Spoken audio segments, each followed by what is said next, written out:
ঝিরিঝিরি বৃষ্টি হচ্ছে আর বাচ্চাদের ইতিমধ্যে খেলা জমে গেছে, হাড্ডাহাড্ডি লড়াই। কিন্তু এখন ভারী বর্ষণ হচ্ছে, দর্শক একটাও নাই, সবাই ওই দিকে আশ্রয় নিয়েছে আর আমরা আছি এই দিকে।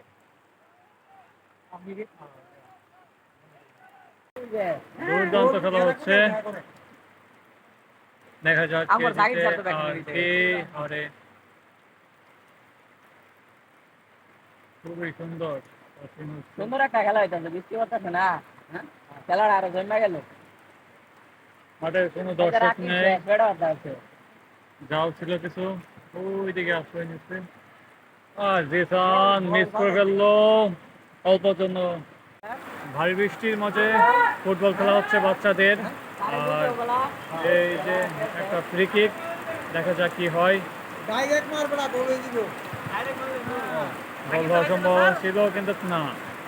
আর এই দিক দিয়ে রংধনু উঠেছে, এই যে, কিন্তু দুর্ভাগ্যবশত দেখা যাচ্ছে না। এই যে দিক দিয়ে রংধনু উঠছে।